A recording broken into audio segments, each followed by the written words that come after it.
अस्सलाम वालेकुम रहमतुल्लाहि व बरकातहू। प्यारे बच्चों, आप लोगों का इस्तकबाल यकसीर एकेडमी पर। नाउ कल हम लोगों ने बात किए थे, कल हमने नया सबक स्टार्ट किए थे बाब नंबर 2। और कल हम लोगों ने जो चीजें देखे थे मैं थोड़ा सा उसको रिवाइज कर लेता हूँ ताकि आप लोगों को याद रहे। तो कल हमने जब सबक स्टार्ट करे थे, सबक की शुरुआत किए थे, तो हमने कहा था कि जो पौधे होते हैं उसमें दो किस्म होती है।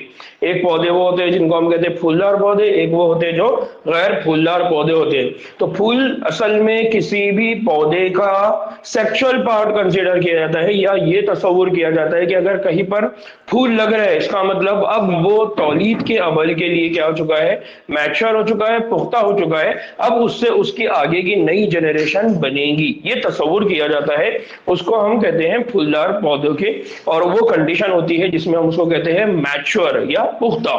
फिर हमने कल देखा था कि जो फूल होते हैं उसमें चार हिस्से होते हैं। एक होता है कैलिक्स, एक होता है कोरोला, एक होता है गायनोशियम, एक होता है एंड्रोशियम। ठीक है, तो कल हम लोगों ने ये बेसिक साख्ते देखा था। उसके बाद मैंने एक चीज जो आपको बोला था कि जो एंड्रोशियम होता है, यानी जो नर तौलीदी साख्त होती है, उस नर तौलीदी साख्त में जो एक इंपॉर्टेंट साख्त है उसको हम कहते हैं स्टमन। और स्टमन के अंदर दो बहुत इंपॉर्टेंट हिस्से होते हैं। एक को हमने कहा था फिलामेंट, दूसरे को हमने कहा था एंथर। इसी तरह से गायनोशियम के अंदर क्या होता है, गायनोशियम के अंदर हमने कहा कि एक पार्ट होता है, उसको कहा था पिस्टिल। अभी पिस्टिल में क्या क्या होता है हम उसको आगे देखेंगे। उसमें एक होता है जिसको हम कहते हैं स्टिग्मा, स्टाइल, और होता है ओव्यूल, जिसको हम आगे देखने वाले हैं।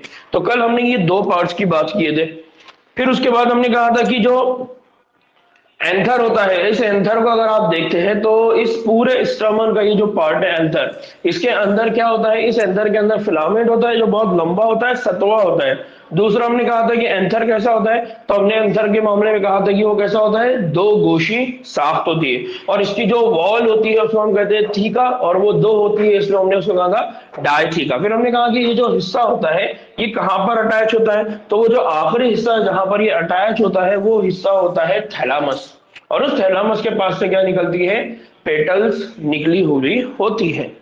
फिर आखिर में हमने कहा कि कुछ जो फूल हो गए, फ्लावर हो गए, तो अलग अलग फूलों के अंदर जो स्टमन है उसकी जो लंबाई है और उसकी जो तादाद है, उसके जो नंबर है वो क्या होंगे, मुख्तलिफ होंगे। तो कुछ फूलों के अंदर उसकी तादाद ज्यादा होगी, कुछ फूलों में उसकी तादाद कम होगी, कुछ फूलों में उसकी जो साइज है, जो लंबाई है वो ज्यादा होगी, कुछ फूलों में उसकी लंबाई कम होगी। ठीक है, तो स्टमन के मामले में फिर हमने एक मिसाली एंजियोस्पर्म के अंदर जब हमने एंथर की बात की तो हमने कहा वो क्या बोले बाइलोब हो सकता है।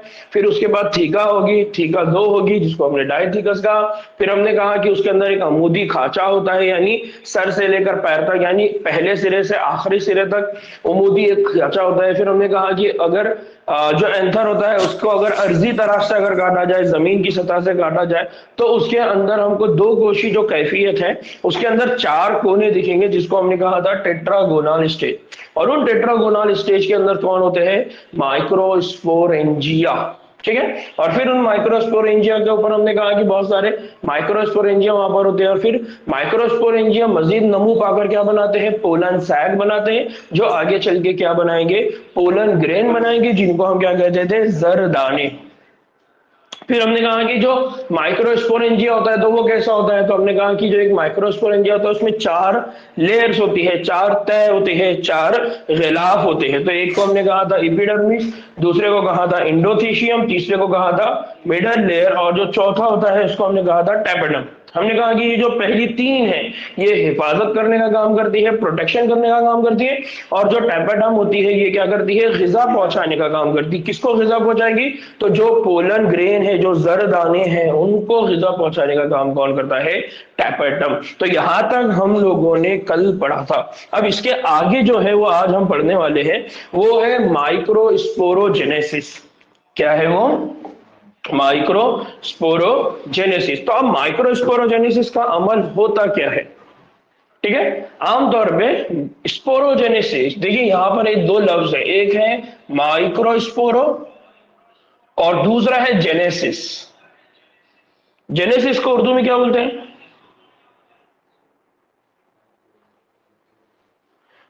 जेनेसिस का मतलब होता है बनाना।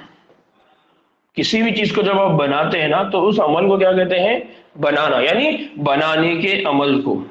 किसी भी चीज के बनाने के जो अमल होता है उसको कहा जाता है जेनेसिस। तो यहां पर माइक्रोस्पोरोजेनेसिस का मतलब क्या हो गया? माइक्रोस्पोर को बनाने का अमल। माइक्रोस्पोरोजेनेसिस मतलब माइक्रोस्पोर्स को बनाने का अमल। माइक्रोस्पोर्स को बनाने का अमल। ठीक है, अगर आपको माइक्रोस्पोरोजेनेसिस याद रखना है तो क्या याद रखना है आपने? माइक्रोस्पोर को बनाने का अमल। ठीक ना, हमने कल क्या कहा था? हमने ये कहा था कि जो एंथर होता है उस एंथर का जो स्ट्रक्चर होता है वो बायलोब होता है, दो कोशी होता है, उसके अंदर चार कोने होते हैं, चार कोनों के अंदर कौन होता है? माइक्रोस्पोरेंजिया, है ना। वो माइक्रोस्पोरेंजिया के अंदर क्या बनेंगे? Pollen grain. तो वो जो पोलन ग्रेन है उसी को हम यहाँ पर क्या बोलते हैं? माइक्रोस्पोर। क्या बोलते हैं इसको? माइक्रोस्पोर। इसका मतलब माइक्रोस्पोर जब बनेंगे तो आगे चल के वो किस में तब्दील हो जाएंगे? Pollen grain. किस में तब्दील हो जाएंगे? Pollen grain. तो यहां पर हम उसी की बात कर रहे हैं कि पहले माइक्रोस्पोर जो बनेंगे तो माइक्रोस्पोर कैसा बनेंगे? तो अब माइक्रोस्पोर बनने का जो अमल हो जाएगा वो अमल क्या हो जाएगा फिर? माइक्रोस्पोरोजेनेसिस। ठीक है, बात समझ में आ रही है? तो जो दो गोशी साफ्त है उसमें कौन बनने वाला है? माइक्रोस्पोर। और उसी अमल को हम क्या कह रहे हैं? माइक्रोस्पोरोजेनेसिस। ठीक है। नाउ सबसे पहला क्या होता है? जो स्पोरोजीनस टिश्यू है, कौन है? Sporogenous tissue. अब आप बोलेंगे कि सर स्पोरोजीनस टिश्यू कौन है?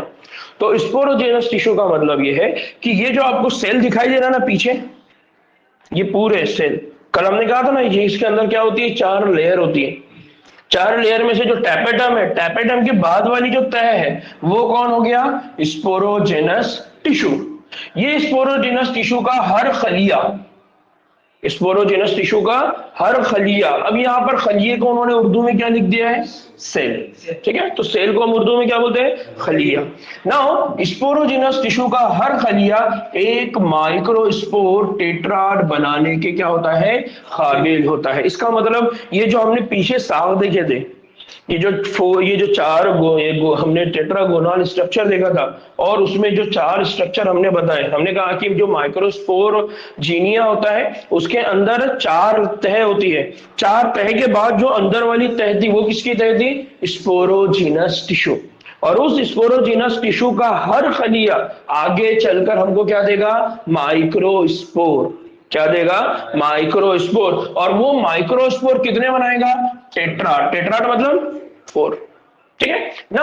हर एक खलिया उसकी अपनी कुव्वत यानी उसकी जितनी ताकत है उसके साथ हर एक बासलाहियत पोलन या माइक्रोस्पोर मदर सेल क्या बना देता है? वो माइक्रोस्पोर मदर सेल होता है। तो इस माइक्रोस्पोर मदर सेल से क्या होगा? इस माइक्रोस्पोर मदर सेल से क्या बनेगा? माइक्रोस्पोर। और वो माइक्रोस्पोर आगे चल के क्या बन जाएगा? Pollen grain. बात क्लियर हो रही है? बात यहां पर थोड़ी सी कॉम्प्लिकेटेड अंदाज में लिखी हुई है, लेकिन हमको बात को यह समझना है कि ये बाहर वाली जो लेयर है एपिडर्मिस, उसके बाद वाली जो लेयर है वो इंडोथेशियम, उसके बाद वाली जो दो लेयर थी वो मिडल लेयर, और अंदर वाली जो लेयर थी वो कौन थी? टैपेटम। और यहां पर जो था, कल कौन पूछ रहा था? आप पूछ रहे थे कि ये सर ये कौन है ना? ये है माइक्रोस्पोर मदर सेल। कौन है वो? Microspore mother cell. और ये जो माइक्रोस्पोर मदर सेल है बेसिकली वो किससे बना हुआ है? वो बना हुआ है स्पोरोजीनस टिश्यू। किससे बना हुआ है? Sporogenous tissue. ठीक है, उससे बना हुआ है। तो अब इस स्पोरोजेनस टिश्यू में फॉर एग्जांपल ये एक है, ये दूसरा सेल है, ये तीसरा सेल है, ये चौथा सेल है। ये हर सेल आगे चल के क्या बनाएगा? माइक्रोस्पोर। क्या बनाएगा? हर सेल आगे चल के माइक्रोस्पोर। और ये माइक्रोस्पोर आगे चल के क्या बना देंगे? पोलन ग्रेन, मतलब जरदाना।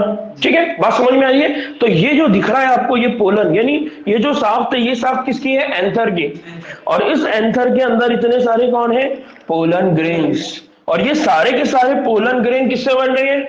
माइक्रोस्पोर। माइक्रोस्पोर किससे बनेगा? Sporogenous tissue.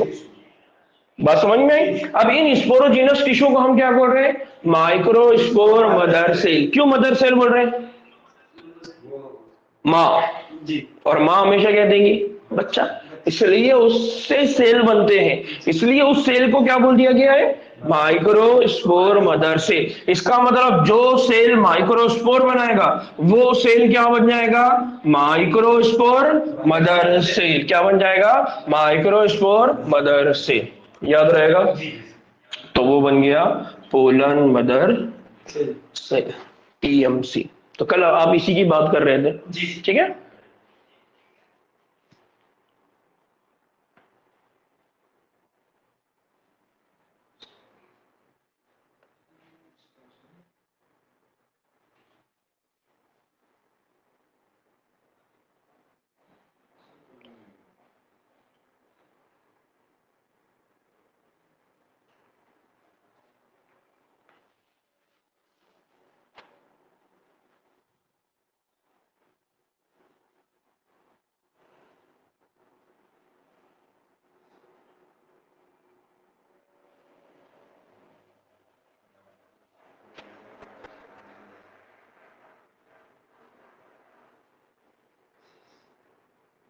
क्लियर है ना बेटा? थोड़ी सी आपको आवाज नेटवर्क की वजह से प्रॉब्लम आ रहा होगा, थोड़ा सा अगर आप नेटवर्क इशू आ रहा होगा आपको। सर स्पोरोजेनस टिश्यू से माइक्रोस्पोर मतलब, हाँ, फिर माइक्रोस्पोर से पोलन के माइक्रोस्पोरोजेनस टिश्यू हो गया, हर एक से क्या बनेगा? Microspore tetra.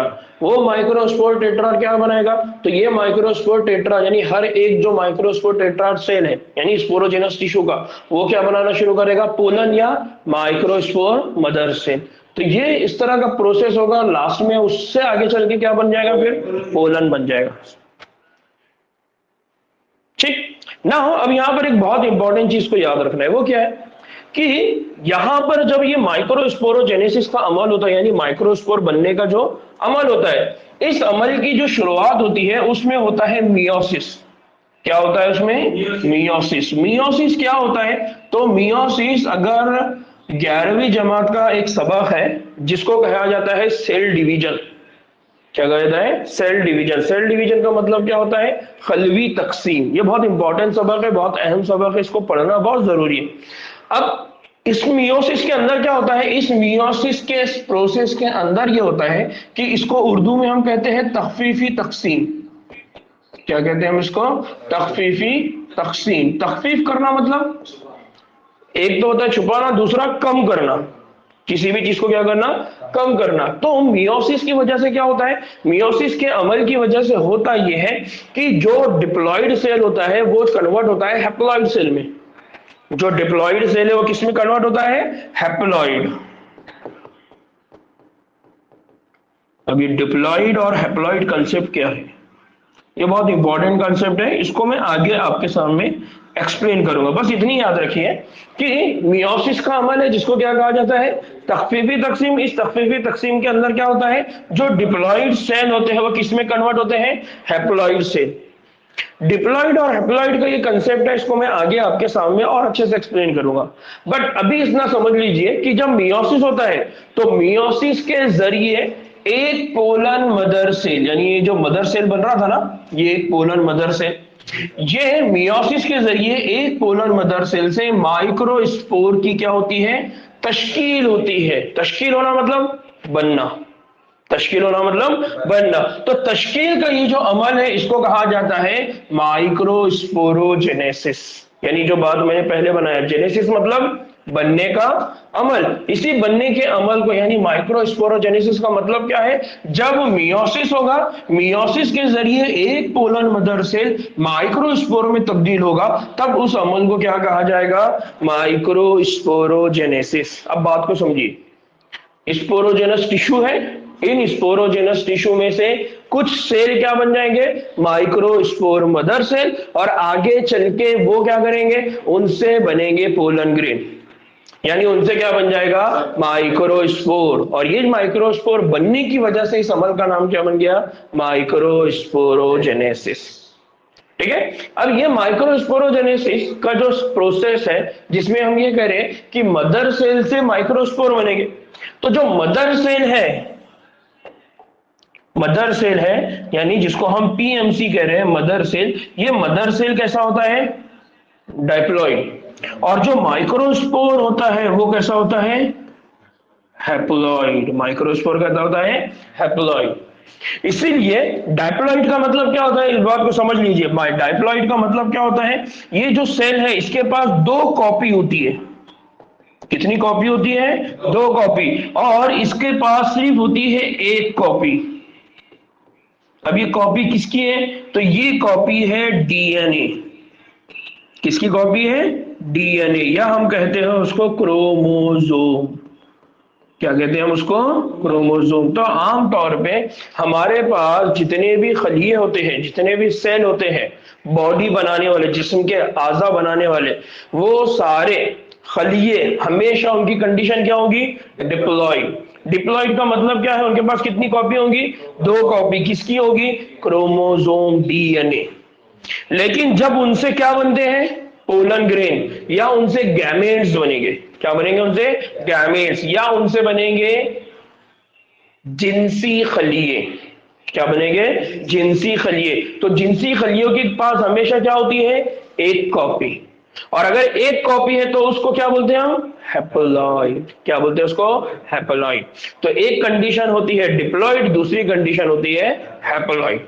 तो जो भी गैमेट्स होंगे, जो भी जिनसी खलिए होंगे, वो जिनसी खलियों की कंडीशन हमेशा कैसी होगी, हैप्लॉइड।